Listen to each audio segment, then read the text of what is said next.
All right. Okay, I believe we've started this recording. I don't know. Woo! We are at Zoom. And Malachi Hayes, who's back with us here at Sox Populi, aka Southside Sox. He's bicontinental. He's right. He's got a lot of obligations, and plus he kept delaying the beginning of our podcast, running back to the green room. The food is so good there, the beverages are so good that he kept going back to the green room.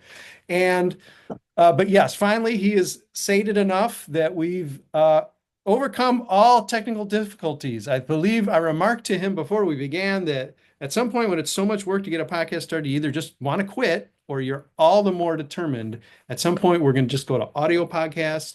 At another point, we're just going to end up doing a chat back and forth and call that a podcast.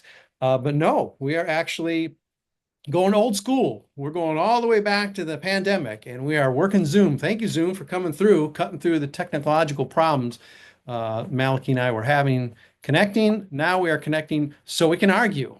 So, I mean, that's how important this is. So welcome. Thank you for making the Urgent, super urgent. extraordinary effort. He was moving rooms. I mean, come on. Um, the ostensible title of this podcast is Adrian Houser debate. Um, I've been critical, overly critical, I'll admit, overly critical of the trade made at the trade deadline, shipping Adrian Houser off to the Rays for players who may be of use. Certainly not a deal you can't refuse. I was bandying about a sort of ridiculous stat that no one for the White Sox has ever had a three-WAR season. I mean, who cares about any of these numbers, right? Listen. You're getting the meathead side of the debate here, and then you're going to get the smart one, or I don't know, maybe technical difficulties will pop up, and we'll lose Malachi about the time he's calling me a fool and that. So I was throwing that ridiculous debate around as if an 11 game season was like a stat to measure against, although it's not nothing that you got to go to an 18 game season that anyone's ever had that's better. I looked up another stat that Malachi can scoff. I'm going to just guess he'll scoff. Just ERA. I know ERA, that must be like batting average or whatever, but Hauser's ERA has only been surpassed in a stretch of 11 games. Again, I know small sample size. I don't want to make Malachi's debate, but in 11 games, that's all we have to work with. That's all he got to play for the White Sox before they had to ship him to Tampa. There have been 18 better pitchers in White Sox history. That's 125 years who've had a better stretch of 11 games ERA wise. Seven of them have come in the DH era. One other one has come in the 21st century. So while silly, and I know I'm cherry picking, I wouldn't be starting the podcast off this way if I didn't think it was significant enough, but it's cherry picking, but it's also not nothing. I think as we begin this argument, now that I've got my killer stat out, my argument is at some point you have to hold on to guys who are playing well for you, and even if game 12 is horrible, I was waiting personally. I'm not a Hauser fanboy. I was waiting as of game one when I heard the White Sox picked up a guy and they were starting them on the same day they picked him up or signed him because he opted out. He opted out or was maybe on the verge of being cut. I mean, he wasn't pitching well at AAA. I was waiting from game one for him to make the White Sox look silly for immediately injecting him into the rotation. And then I was waiting for game two, game three, and then it reached game 11. And as it turns out, he's had a stretch like few other pitchers have had for the White Sox. At some point, especially when there's not a dozen, I've listed out maybe it's a half dozen candidates to fill a role for the White Sox. And I'm talking about even next year. I know the White Sox aren't playing for anything now. They'd like to avoid having the second most technically right now they're going to avoid the second most losses in franchise history, but they're not out of the woods there. They could easily get to 107 this year. I know there's nothing to play for, but at some point you got to hold on to guys who are playing well, especially when the return isn't something that makes us all go, well, you can't refuse that. Malachi extended our little off podcast debate to even go to last year's trade, and we may talk about that as well. But that's the main case I'm making. I don't think I made a case, but that's how the meatheads argue. They don't really make a case. They just gesture a lot. So I'm going to hand it over to Malachi and have him tell me, here's the smart take and why I'm silly and wrong, which, I'm ready for. I mean, I just am not. This seems like it's really deja vu to the same. We had basically the same argument about Eric Fetty last Mhm. year, and just like to say that I'm not completely set in my ways or my philosophy here. I actually, if there had been, if those years had been switched around, and if Eric Fetty was coming into the trade deadline this season with 4.5 WAR, which is what he did last year, Mhm. I don't think you make that trade. The thing about Adrian Houser, so his expected ERA is almost two full runs higher than his regular actual ERA. Yeah, if you look into it, there is evidence that he's a better pitcher than he was Mhm. for most of the last 3 years when he ran something like a 470 ERA over 200 some innings pitched, which is, I would approach this initially saying, what do you think is more likely you're more likely to get out of Adrian Houser from today on? A 2.10 ERA over those like looking like he did those last 11 starts, or the guy who we saw over the previous 250 innings, which was Mhm. a fringe big league starter. Mhm. Uh, there's evidence he's a little bit better. He's throwing harder. He seems like he's in a little bit better shape. His command has taken a pretty big step forward. That being said, I don't think that's enough to really make him a meaningful part of the team. The way I see it is that that's about as good of a lottery. That's the dream as far as signing a guy off the street. You sign a Mhm. guy off the street, he puts together the best 10 start stretch of his career, and Mhm. then you can get something actually useful out of him. It's easy, to scoff at Curtis Mead, which is he a hot prospect? No, he was still a top 50 prospect as Yes. recently as 2 years ago. Mhm. And his even at the time, his report was that he doesn't have loud tools. He's not a super high ceiling guy. He's a solid baseball player. But if you look at his performance the last couple of years, the reason he's fallen off, I think, he hasn't really gotten any extended run at the big league level. It's a very similar to the Miguel Vargas situation where solid prospect just doesn't have, and we can get to that too, where We you will. just need to give a guy run because Yeah. the Tampa Bay Rays, unlike the White Sox, are a consistently competitive team, and they don't have a year or two Yes. of running Sure. running a replacement level guy out there to see if he can figure it out. So knowing that Curtis Mead isn't just a lottery ticket, he's a guy that has some level of pedigree to him.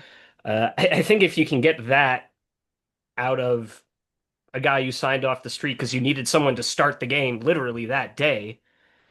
I don't think you can turn that down, man. I think that's about as good as that can go. I mean, we sign. I think of take it back 10 years ago when we signed guys like Joaquin Soria, for example, knowing full well you're going to get rid of them mid-season. Pitch well, didn't miss him. I kind of feel the No. same way about Adrian Houser to an Okay. extent, and go. So I'll let you And you respond and here. you no, let's just continue discussion because it's discussion. It's not argument. There's no cussing yet. Man, I thought when I was playing this podcast through in my head, because I had some time because you kept running back to the green room, there was like cussing. I was gonna like make a disclaimer at the top because there's gonna be cussing. Not at you, but just because this seems fit for cussing because I'm very frustrated um with well, I'm frustrated with the team, I suppose, my entire life. But so from what you said, because you drew a distinction with Eric Fetty, and you wouldn't make that if this was a year ago and this was the offer, you wouldn't make that trade. So if we had another month of Hauser, let's say we had him out of spring training, signed him out of Korea, signed him from Texas or whatever, trade him, got him in trade from Texas, and he was basically doing this. Well, actually, his small sample is better, I guess, on a per game than Fetty. But so he ends up about the same as Fetty. Is that still something you're hesitant on, or is there something about the White Sox being here and now where they still have to? Part of my frustration is at what point are you collecting bodies that might pay off? I understand this exponential thing. You turn this one guy in who gave you 11 games in a meaningless season into potentially 1 to 2 to maybe 3 major league contributors, maybe 0, although I guess Mead is on the roster right now, so he's technically going to be contributing, positive or negatively. We'll see. Um, I think that's what's got me a little itchy. Not that this season has made such a change. It's like, well, okay, our contention window's open now. But at some point, the corner has to be turned, especially when you can't just say 2026 spring training is going to be nuts because they're not even going to have enough rotation spots. As it is, they're struggling right now, and I would argue maybe struggling in spring next year to fill 5 spots still. So that's where I'm still a little edgy. Is it true at least that if Houser is Fetty of a year ago, there's nothing about Houser or that makes Fetty so much more significant that you would have a different feeling? Is it really more that we got 2 months of the guy? It's like, all right, cash him out high.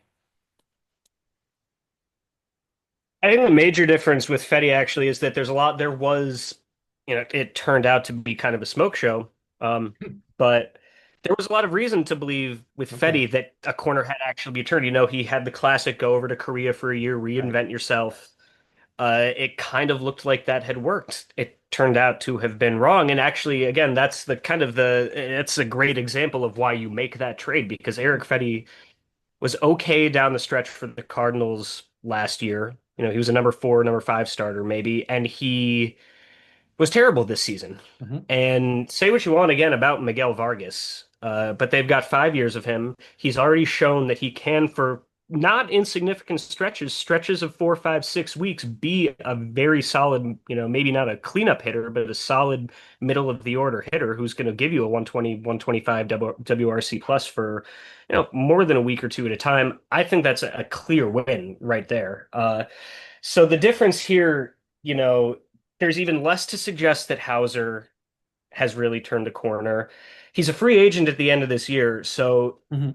even if he does, let's say he doesn't quite fall off a cliff, but he's not this good either down the stretch. He's a free agent. Do you want to have to make the decision? Do you actually give him, say, a 20, 25, $30 million commitment and run the same risk that it's really just a mirage and that he's going to all blow up again? Or do you want to get what you can out of him, not have to make that decision? And I'm looking at the list of starting pitchers who are set for free agency this coming year, and there's a glut of back end starters who are going to be available for very cheap. Just to, take your pick of someone like Marcus Stroman or Tyler Anderson or Andrew Heaney or Chris Paddock or Miles Michaelis or, fucking Jose Quintana's back, Griffin Canning, could bring Martin Perez back for all we know. I'm not concerned about filling out the rotation next year, put it that way. Okay. It's a real hot pitching market this winter. There's going to be arms out there. If you want, if you really, it just for me comes down to if you really believe that this is who Hauser is moving forward, then yeah, lock him up to a deal, re-sign him, make him your number 3, number 4 starter next year. I am just really not buying that he's going to be anything close to this moving forward. And I think if, people in the industry were buying that too, we probably would have gotten more than Curtis Mead for Yeah. him at the same time. Yeah. Yeah. And clearly the White Sox made a decision because I don't think we can make an argument that this, whether it's the ideal type of cash in a guy for this type of package or not, the White Sox were not feeling that, or else they wouldn't have made the deal. They know they can lock up a guy who's in early 30s, who's never seen a whiff of this type of success, and he's found it with the White Sox. I mean, that's the definition of giving you your home team discount. So I do not think that there was going to be any need for a 30 million. They dangle 15 for a couple. They deal a Fetty deal at him right now, and I'm pretty sure he takes that. Now, granted, that might be $15 million thrown away, but he's also already given the team $15 million in value or more in 11 starts. So, I mean, granted, he can start working against that if he decides to throw 8 ERAs out there for the rest of the season. But yeah, clearly the White Sox, I'm sure they weren't anti-Hauser. If they couldn't make a deal, they'd have been happy to keep running him out there. But because who else are they going to run out? That's part of my argument too. Not Noah Syndergaard, I guess. Yeah, not Noah Syndergaard. So yeah, I guess how do you answer my angst? Not that you have to, but how would you answer a fan's angst over, again, I don't want to make it seem like this is, I'm speaking as a person who picked the White Sox to lose 120 games this year. So it's not like I had a high standard or that I was desperately hoping, or that I'm so deeply cynical that I don't think the White Sox are ever going to turn any corner. But at some point, you've got to start moving forward. Now, they've made great steps with some of their position players. You can even argue Miguel Vargas is part of that. I might not make that argument, but you've got an incredible catcher platoon with Teal and Caro. You've got Colson Montgomery, who was not worthy of a call up, and yet then he said, "Oh no, all you didn't think I was worthy of a call up.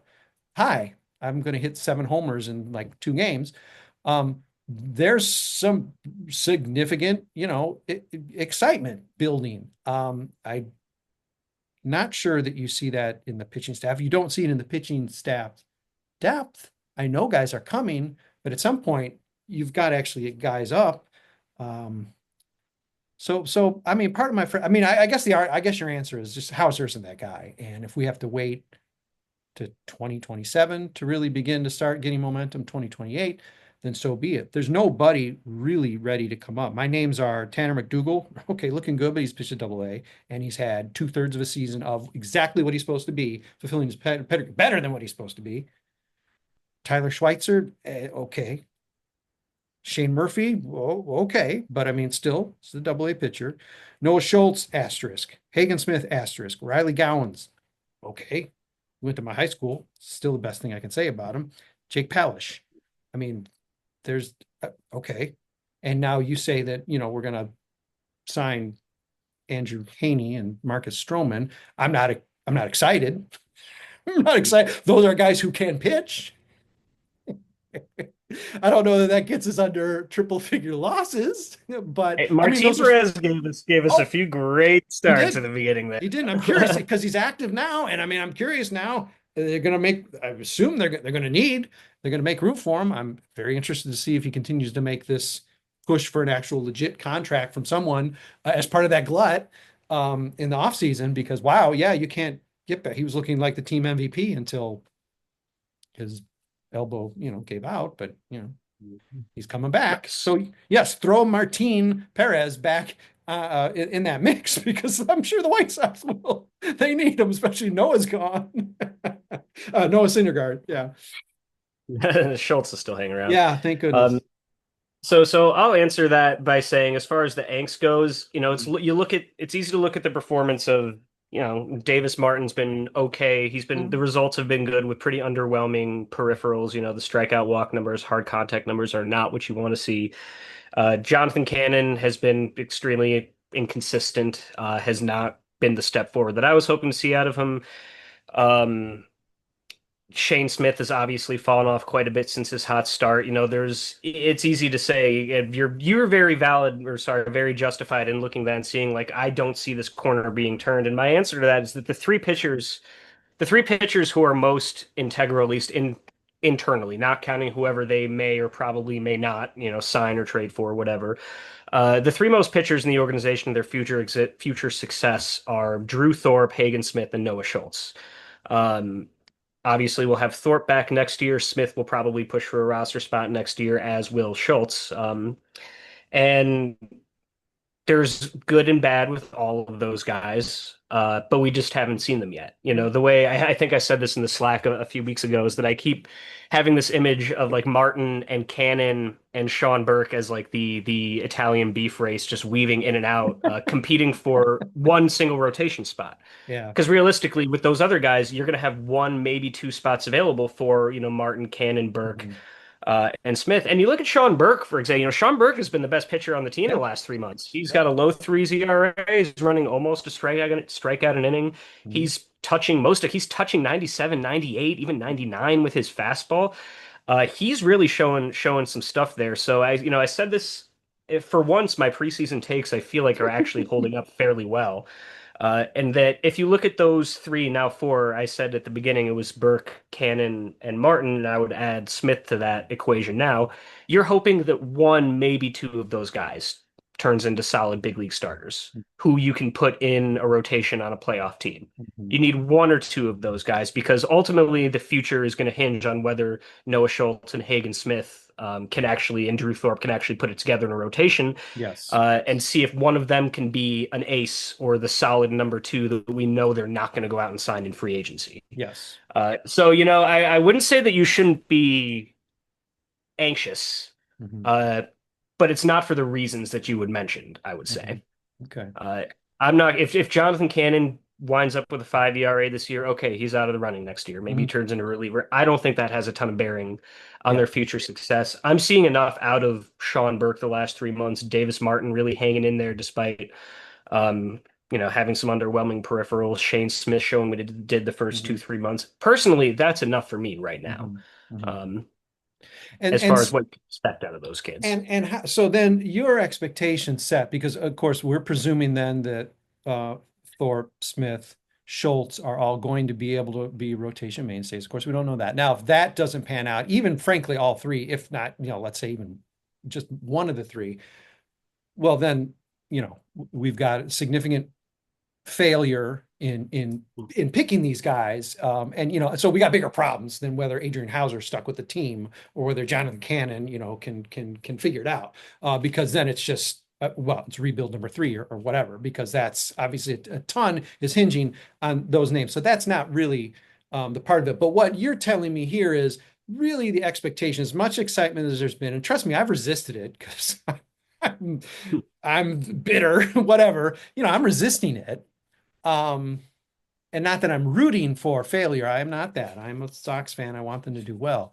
But what you are saying is, in spite of this excitement, we're going to see some real flashes, and maybe there'll be even an interesting all-star appearance, say in 26 from maybe one of these young guys. We really can't, as much as you're saying these guys are going to be nibbling, the trio, Thorpe, of course, but the other two are going to be nibbling at the majors in 2026. We can't be looking at this as being that potential tripod of terror. We're 2027 is really, no matter what the offense is doing to improve, which it sounds bizarre to say because the offense is still god awful. Of course, excepting these last 15 games or so. But the rotation is not really going to catch what might be getting ensconced on the position side for at least another season, because there's just too many parts of that. I mean, Schultz and Smith, this is not what it was supposed to be. Of course, not what it was supposed to be. These guys aren't going to nibble, or shouldn't. I say shouldn't, but sorry, Colson, shouldn't nibble the majors in 2025. 2026 is speculation, but you got to figure that's not going to be necessarily a full season, if at all. So really, pitching on the pitching side, it's just, hey, listen, this is not hinging on Adrian Houser or Eric Fetty. This is, the window doesn't open quite yet. As much as we're so desperate not to lose 100, we're so desperate to be back at a 500 level where we can count ourselves in a weakening AL Central as playoff competitors. It's just not here yet, no matter what you're seeing from this, whatever, 10-5 start from to You the know, second half. although there is we have forgotten to mention there is actually one pitcher on the major league roster who does legitimately have top of the rotation upside and might actually have the best stuff in the entire system that we've kind of forgotten about because he's been pitching out of the He bullpen since he happens to got up be to the big he league. happens to be the closer. But Yeah. they have not, as far as I can tell, I don't think they have at least publicly moved Yeah. off of Grant Yeah. Taylor as a starter moving Yeah. forward. Yeah. Yeah. I think, I would not be surprised. I Yeah. think it was a great move bringing him to the major leagues. Build that innings total up while getting that experience because clearly he can compete. But that's a guy who could be competing Yeah. for a rotation Sure. spot come spring training next True. year too. True. Starts. I mean, we've had this debate, Malachi, about the value of closers, but it sort of opens a hole while you're filling another. But yeah, I mean, sure. I think we'd love to have Grant Taylor in the starting rotation and a guy who belongs there. And we'll figure out the closer part because we can always sign Liam Hendricks to a bizarre deal that pays him the same amount, whether he pitches for the team for 4 years or three. But all right, this is a good enough time to take a break. I don't think we necessarily settled the great debate. I don't think there's any hatred between us whatsoever. I'm going to still stick to my point, Bo, although, of course, I knew coming in that there is a more reasonable position to take here. And it doesn't necessarily, the future of the White Sox does not hinge on Adrian Houser. I just think, okay, 11 games like that fall into your lap. I'm just not so sure. I'm shuffling them off. And you're saying, oh, come on, dude, what, there's no harm, there's no risk. We're looking at bigger things, and Adrian Houser was never going to necessarily lead us to those big things. Maybe help us avoid 107 losses this year, which doesn't really matter. So The the let's last thing I'll yeah. say on Hauser going Okay. into the break, as we go into the break, is that we have seen both. There's been reporting on this coming from other sources around baseball and just via the negotiations around Dylan Cease and Garrett Crochet and Luis Robert, is that whatever I don't think this is neither a good nor a bad thing, but this is a front office that really doesn't seem to like making trades for the sake of making trades. They make trades when they think they can get something that they really like out of it. I would have to I that being the case, I don't think they're necessarily trading Hauser just because it's like, oh, you found this diamond in the rough. I think we might want to, take that into consideration when we think about the pros and cons of letting Hauser ride it out versus just making a trade, selling at the highest possible point on a guy whose highest possible value is not really all that high. Yeah. Break time. Right. Okay, we'll take a break. I'll answer that or not. After the break, we're gonna take a break on Zoom. What are we doing? I'm lost. At some point, there's gonna be something that flashes and says your time's about to run out, and then we'll just be like, hey, we're wrapping it up. Thanks for being with us. But until then, we're going to talk about some other players I want to get Malachi's take on. A lot of guys, including what turns out to be a bunch of guys playing at the major league level and playing pretty well at the major league level for the White Sox. So we won't just focus only on our bitter argument or the green room or the merits of Adrian Houser, who, for all we know, is pitching a perfect game in the next week or so for the Tampa Rays, or gets shelled out of the league. We'll take a break. Stick with us. I don't know. We'll be back in a minute or so. If Zoom sticks out for us, then, we will be back. Hey, White Sox fans, we are back. It is Sox Populi Mothership Podcast. Boy, it's getting up there. We are getting close to 2 centuries. 193. This one is titled, I don't know, the Adrian Houser debate or whatever. We've got the debate out of the way. It's done. I don't know who won. I guess you, the listener, the viewer, the reader, can determine who won the debate, Meathead or Smart Guy. Not dissing our readership or viewership. Malachi, I might win. No, I had a bunch of people on Southside Sox pushing back saying like, yeah, let's put him in the Hall of Fame for 11 games. It's not the point. These guys don't fall into our laps all the time, but so I don't know who wins the debate.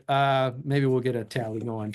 But what I do want to get from you, Malachi, because it's been a while, you're bicontinental. So while I have you for these precious few remaining minutes on Zoom, is some takes on how things have gone, some takes on some of the players. I want to start. We're going to start in the majors. We might not make it into the minors, but the catcher tandem, Edgar Quero, Kyle Teel, I was always a little higher. Well, always, like we've had him for years, always a little higher on Edgar Quero than Kyle Teel. I think I've been proven out, but I don't think you have to choose a favorite. I think they both seem to be dynamite players.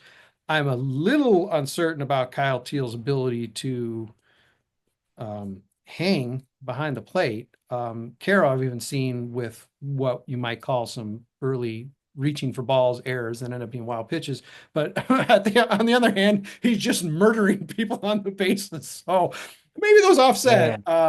Really digging God, that balls. step in front, throw to third was so beautiful. Oh my God, that's just frightening. God bless him. It is so exciting to see. Even I've always said, like, hey, where's our next Frank Thomas? Like, that's going to fall from the sky for us.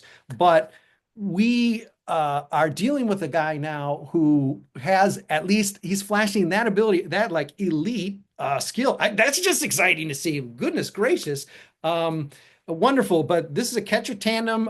In the second half, we've seen Will Venable now suddenly willing to play both in the same lineup, which seems sort of natural to us. I know that handcuffs him in terms of his flexibility and maneuverability, but at this point, the White Sox need both of those bats in the lineup. I'd like to see them doing that for most of the rest of the second half, whether it's trading off catching and DH the way they did in Charlotte before they both came up or not. But I'm going to guess you're pretty excited about the fact that these guys have really done about as good as you could have hoped for them, even at the minor league level, much less coming to the majors and making an impact.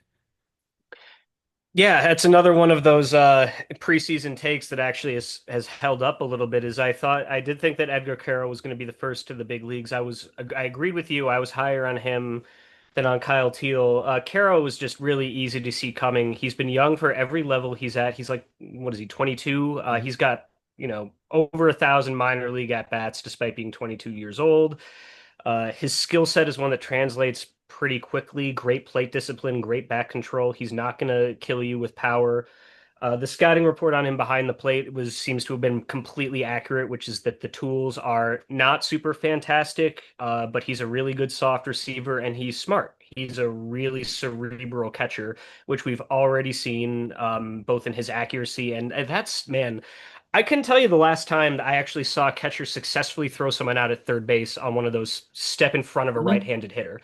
What it's if it's a lefty in the box and you can just turn and fire it down, that's one thing. But there's a level of timing and footwork and accuracy there that doesn't necessarily, mean you have the greatest physical skills in the world, but it's just a level of putting together the basics and precocity with it that it's hard to replicate. He's going to be a real solid big league catcher.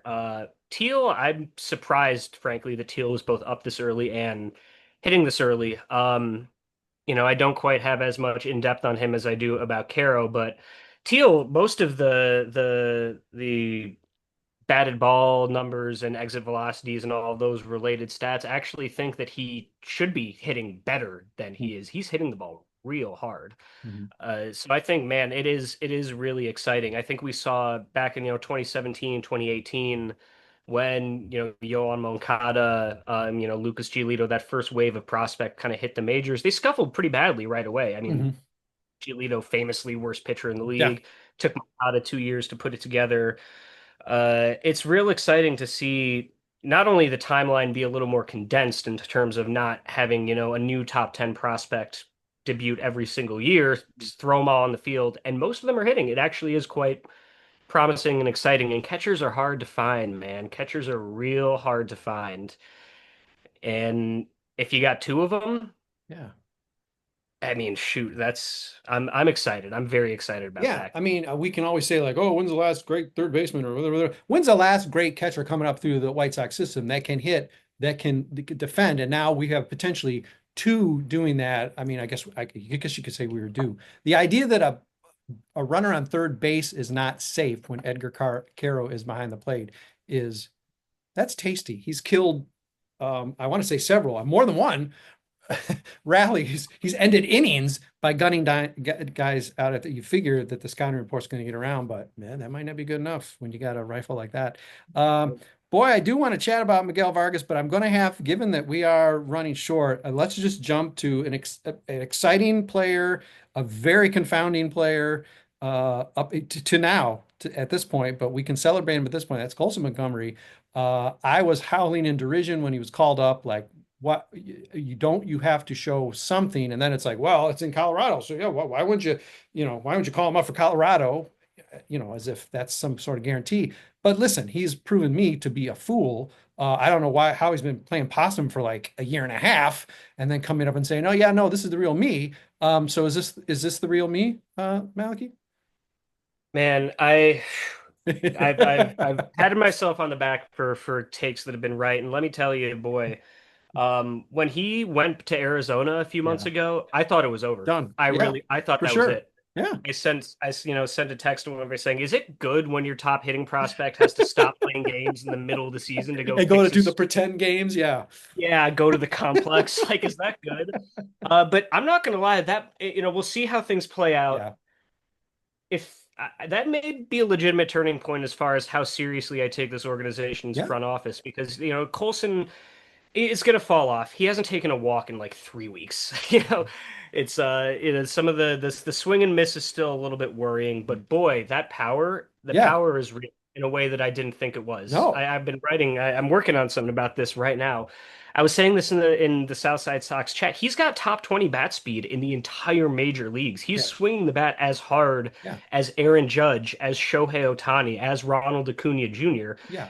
And it's showing, when he gets a hold of one, it doesn't take his full power to get one out of there. So, there's going to be bumps and bruises. The swing and miss, the lack of walks, is going to show up. He's probably almost certainly before the end of this year going to have stretches where he winds up going like, 2 for 30 or something like that. Mhm. Because right now it's pretty much all or nothing with the home runs and the Mhm.